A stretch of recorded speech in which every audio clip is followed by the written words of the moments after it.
ಶ್ರೀ ಪರಮಾತ್ಮನೇ ನಮಃ. ಶ್ರೀಮದ್ಭಗವದ್ಗೀತಾ ಅಥ ಅಷ್ಟಮೋऽಧ್ಯಾಯಃ. ಅಕ್ಷರಬ್ರಹ್ಮಯೋಗಃ. ಅವ್ಯಕ್ತಾದ್ವ್ಯಕ್ತಯಃ ಸರ್ವಾಃ ಪ್ರಭವಂತ್ಯಃ ರಾಗಮೇ ರಾತ್ರ್ಯಾಗಮೇ ಪ್ರಲೀಯಂತೆ ತತ್ರೈವಾವ್ಯಕ್ತ ಸಂಜ್ಞಕೆ. ಹಗಲು ಆರಂಭವಾದಾಗ ವ್ಯಕ್ತಗೊಳ್ಳುವುದೆಲ್ಲವೂ ಅವ್ಯಕ್ತದಿಂದ ಹುಟ್ಟುತ್ತದೆ. ರಾತ್ರಿ ಆರಂಭವಾದಾಗ ಯಾವುದನ್ನು ಅವ್ಯಕ್ತವೆನ್ನಲಾಗುವುದೋ ಅದರಲ್ಲಿ ಲಯವಾಗಿ ಬಿಡುತ್ತದೆ. ಮನುಷ್ಯನ ಕಣ್ಣಿಗೆ ಕಾಣಿಸುವುದು ಭ್ರಮೆ ಎನ್ನಲಾಗುತ್ತದೆ. ಇದಾವುದೂ ಶಾಶ್ವತವಲ್ಲ. ನೀರ ಮೇಲಿನ ಗುಳ್ಳೆ ನಿಜವಲ್ಲ ಹರಿಯೇ ಎಂಬಂತೆ ನೀರಿನ ಗುಳ್ಳೆ ಕೆಲವು ಕ್ಷಣ ಇರಬಹುದು. ಅದೇ ರೀತಿ ಕೆಲವು ದೀರ್ಘಕಾಲ ಕಾಣಬಹುದು.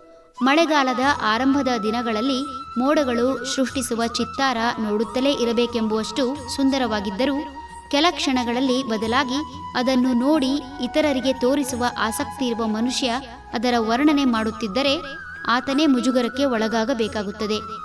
ಯಾವುದೇ ವಸ್ತು ವ್ಯಕ್ತವಾಗುವುದಕ್ಕೆ ಅಲ್ಲಿ ಮುಖ್ಯವಾಗಿ ಪಂಚಭೂತಗಳು ಬೇಕೇ ಬೇಕು. ಪಂಚಭೂತಗಳಿಲ್ಲದೆ ಯಾವ ವಸ್ತುವೂ ಅಸ್ತಿತ್ವ ಹೊಂದಲಾರವು. ಆಕಾಶದಲ್ಲಿ ಗಾಳಿ ಹಾಗೂ ನೀರು ಘರ್ಷಣೆಯಾದಾಗ ಉತ್ಪನ್ನವಾಗುವ ಬೆಂಕಿ ಮಣ್ಣಿನ ಸಹಾಯದಿಂದ ಘನವಸ್ತು ಸಿದ್ಧಪಡಿಸಿದರೆ ಇದು ಕಾಣುವ ಕಾರಣಕ್ಕಾಗಿ ಆಕಾಶವೆಂಬ ಖಾಲಿ ಜಾಗ.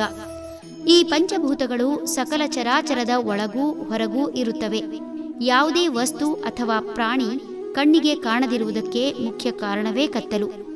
ಕತ್ತಲು ಆವರಿಸಿದಾಗ ಇಡೀ ಪ್ರಪಂಚ ಒಂದಾಗಿದ್ದಂತೆ ತೋರುತ್ತದೆ. ಹಾಗೆಯೇ ಪ್ರತಿ ವಸ್ತು ಅಥವಾ ಪ್ರಾಣಿಗಳ ಮೇಲೆ ಬೆಳಕು ಹರಿಯುತ್ತಿದ್ದಂತೆ ಹೊರಗಿನ ಬೆಳಕಿನ ಕಾರಣದಿಂದ ವ್ಯಕ್ತ ಅಂದರೆ ಕಣ್ಣಿಗೆ ಕಾಣುತ್ತದೆ. ಹೊರಬೆಳಕು ವ್ಯಕ್ತಿಯನ್ನು ಕಾಣುವಂತೆ ಮಾಡಿದರೆ ಒಳಗಿನ ಬೆಳಕು ವ್ಯಕ್ತಿಯನ್ನು ಶಕ್ತಿಯುತವಾಗಿ ಮಾಡಿ ಚಲನೆಗೆ ಪ್ರೋತ್ಸಾಹಿಸುತ್ತದೆ.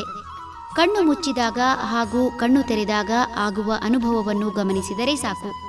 ರಾತ್ರಿ ಹಗಲಿನ ಪೂರ್ಣ ದರ್ಶನವಾಗುತ್ತದೆ.